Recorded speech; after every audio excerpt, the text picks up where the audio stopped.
Hello and welcome everyone. Shirley Allred here, and today I believe we are going to talk about boosting the experience of meditating. So meditating is very beneficial. It sometimes it's hard to get into meditating when you haven't meditated. Uh,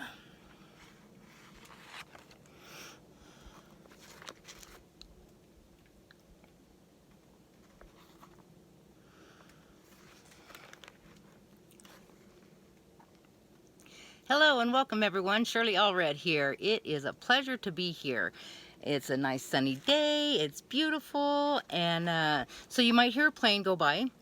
Yet you might hear some birds, and you might see the American eagle that flies behind me. So wouldn't that be awesome? So today we are talking about boost your meditation experience. So first and foremost, let me say, some people say meditation's not for me, and it might not be. There's so many different ways to meditate. So when I mow the lawn, I meditate. I love to mow the lawn. It just, my mind gives me so much insights. When I used to ride my Harley, it was so insightful, the things that would come to me. And it could be because the wind in my hair, the feeling of freedom, whatever it was. Taking a shower is a great time to meditate. Some people, like I said, they say, oh, I can't meditate, it's not for me. Yet how many of those people, when they're in the shower, you know, think of things and get insights? And some of them sing, some of them get insights. We're all different. And so whatever works for you. What I've noticed about meditating, which I had a very hard time at first, was to meditate was to quiet my mind. My mind wanted to go everywhere. It would never shut up. And I didn't think anything was wrong with that because, I was always busy doing and thinking, and yet by my mind not shutting up, it didn't allow me to get in contact and connect with myself on a deeper level. Yes, there was times when I'd close my eyes and I could do it for a few seconds, or there's a time that I would have a sensation within my body. And I don't know about you, yet with me, there's times when I can feel the rhythm of my body. I can feel my heart beating. And so I started connecting with those emotions when I would feel them. And that actually helped me to learn to meditate. After the car accident, I felt lost and deserted, and, my whole world had been turned upside down. And after the accident, the accident was really a blessing because I've been able to meditate. I've been able to go inside and connect with myself. Before, I was on fight and flight, and always, I'd always drive like 100 miles an hour, and always fearful. And by meditating, that ADD and ADHD has gone away. I'm more calm. I drive, when I drive to town, it's more relaxing. I can enjoy the music. I can enjoy the scenery. I'm more aware of things that are around me and that are offered free from nature, from the universe. And before, yes, I would come across and I would connect with certain things, not in the same way as I did once I started meditating. So what I find is, having a mastery in hypnosis, it I don't know if that was a good thing or a bad thing, because when I would attempt to meditate, my mind would always want to do a process, or go into the hypnotic state, which is kind of the same as a meditative state. Yet I always used it to better myself, or to, those times I would do it for pleasure, just to relax. Yet I remember when I started hypnosis, they told me, all you have to do is take a couple deep breaths, it will relax you. Well, that didn't relax me because I was so much on fight or flight that it was like, that is not working. I don't know what to do. So, anyway, meditation is a lot like hypnosis because you're allowing your subconscious to access different experiences, different sensations within your body. So, anyway, to meditate, clear your mind. Just sit there and, if a thought comes, just let it go. Or, thank that thought for coming in and say, now is not the time. And then, within time, you will be able to quiet your mind. Sometimes I have found people need to open their eyes just a tad bit, and that allows them to get into that quiet, connected energy that brings the sensation of meditation to them. And what I have found here recently, though, is okay, so these have been so much more, these types of meditation that I'm going to talk about now is so much more, the word am I looking for? Inspiring, seems to bring things to you faster with less effort. It allows any fear to go to the wayside. It allows you to flow and be more open and allowing to receive what you're meditating about. So, with that being said, first, before you meditate, state your intent for the meditation. What are you meditating for? And when you're stating this intent, state it with passion and desire, like you believe it's going to happen. And if when you state your intent, if you're not feeling emotions behind the intent, if you're just stating the words, then you're not stating the intent to give you what you want. So in order to get the passion or desire, think of something that you have been curious about, that you have a passion for, that you have a desire for, and it could be anything. Anything. It doesn't have to be something huge. It could be something small. It doesn't matter. So find that passion within yourself and find the desire and think of outcomes that you've thought of in the past or that you put your mind to and notice how they came to be. So put all those stuff into your intent prior to meditating. Next thing is visualize the outcome of what you're meditating about. You don't have to meditate on, how or what steps you're going to be taking. It doesn't matter because if you attempt to put too much into it, then you're stopping the flow. It's almost like and that's kind of a hard one because they say put your intent and put desire and passion and thrive for what you want. If you put too much in there, if you want it too bad, then you will stop the flow from it happening. If you put too much detail into it, then you're controlling the situation. You're not allowing the universe and source to or God, whatever you want to call it, to bring to you what you want. So just be curious. Just see the end result of what you're visualizing. See yourself, for me, putting this place together. I see myself teaching other people and bringing family and community together. And when I first moved out here, this place had been vacant for 4 years, and when I first moved here, I would just go for walks and let my mind wander, and I would just be in awe of the beauty of the trees. And as I'm picking up all the trash that was around the cabin, in my mind, I'm like, you know what? I'm here to bring love and community and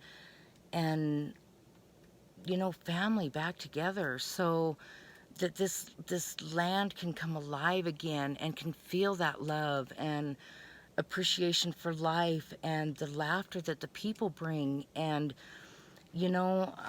last well, my neighbors Rob and Tori, when after I moved in and they got to know me, they're like, Shirley, you're a little different than most people. Which I know that, and I've embraced that now. And I didn't for a long time because I didn't understand it. I never felt home anywhere I lived until I moved here, and there was an energy that I can't explain that brought me here. And then once, the first winter, I became fearful and of how am I going to make this work, and I kept stepping in my own way, and I had trouble meditating.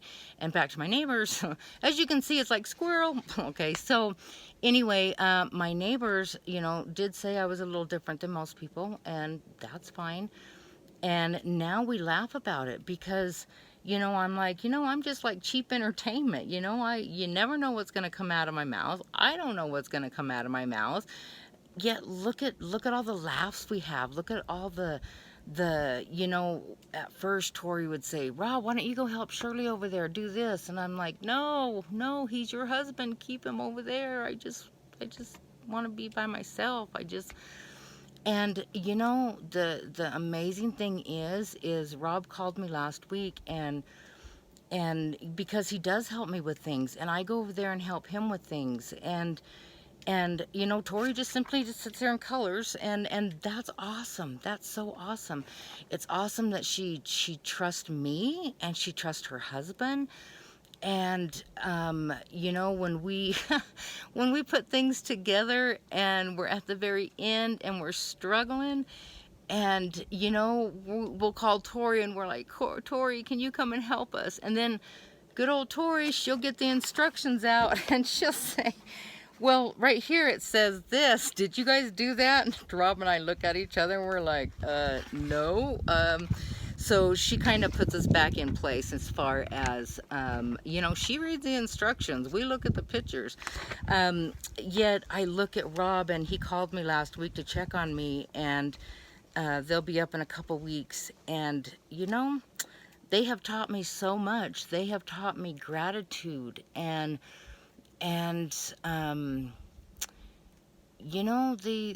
they're very supportive, and if I need anything, I know they're there for me. And they I love Rob to pieces, and Rob last week is like, Shirley, besides Tori, you're my best friend. And that was so touching to me. And he said, they've both told me that it's just not the same since I moved in here. And they see things that I do, and they're like, we want to do that. And I see things that they've done to their cabin, and I'm like, I want to do that. So, we all learn from each other. And we have somebody else bought some property down the road here, and they texted me last week and asked me, how deep's the snow? And I'm like, oh, it's still 2-3 feet. Anyway, it made me feel good that since I've been here, there's been so much life. And it's not me wanting to take the credit for it. It's not me saying, look what I've done. It's more of being able to connect with the land and the trees and nature, and stating my intent when I first moved here, and then just simply allowing it to happen. It's brought a sense of community. When Rob and Tori come up, they'll ask me over for breakfast or dinner, or Rob will make me a drink, or Dawn and Donna, they're very LDS, yet they accept us for who we are. When Rob makes me a drink, they're still right there with us, laughing and joking and playing. And Rob and Tori smoke, and they don't judge Rob and Tori. And so we're three totally different people.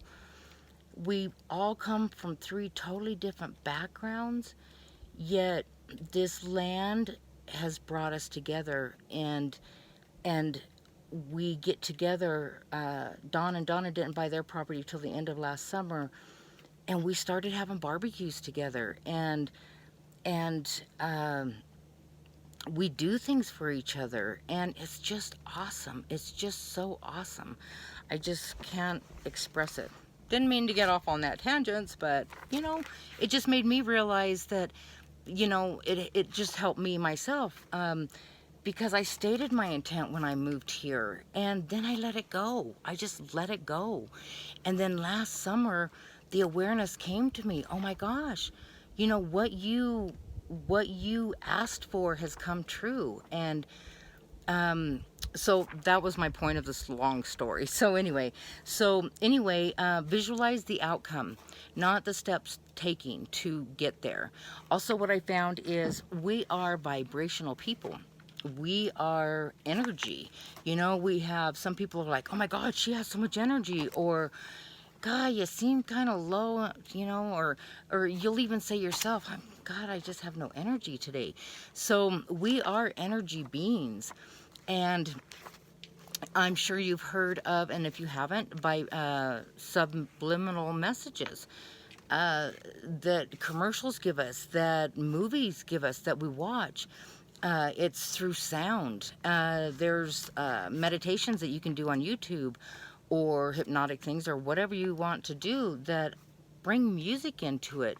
And we are a vibrational being.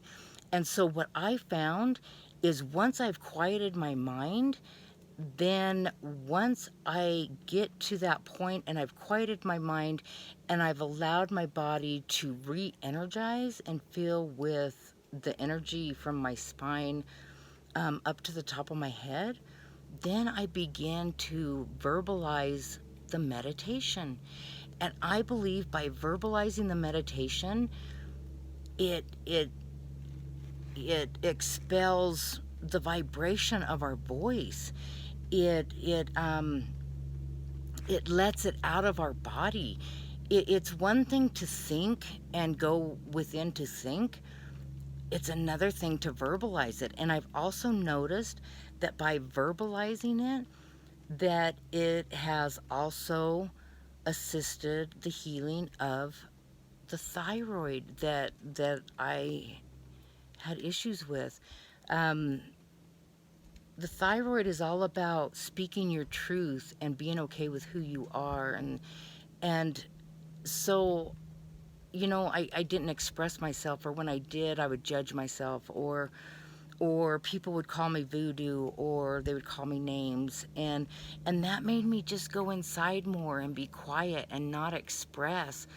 And by verbalizing the meditations, it's allowed excuse me, it's allowed me to speak my truth. It's allowed the meditations that I do to resonate on such a deeper level and on a more universal level, where now, I attract people that resonate with uh, with me vibrationally, which is awesome. Before, it's interesting because before I started verbalizing, I would attract people that weren't on the same vibration. Well, I can't say they weren't on the same vibration, because somehow I attracted them to me. So I must have been on a lower vibration. So with that being said, light bulb moment. With that being said, by verbalizing the meditations, it's allowed for me to be on and resonate on a higher vibration, and it's allowed to speak my truth. And so with it doing that for me, I know I'm not alone. I know there's more people out there like me, even though I'm different than a lot of people. I have found, you may just want to experience this and see what it does for you. And with these three things, state your intent before you meditate, visualize the meditation, the end result only. Give it over to the universe. Once you've quieted your mind, start verbalizing your the meditation, which brings it on a different frequency, and just notice how your meditations may just surprise you. So with that being said, I hope you found this YouTube informational, inspiring, and yeah. So you guys all have a wonderful day. Namaste. Until we meet again. Take care.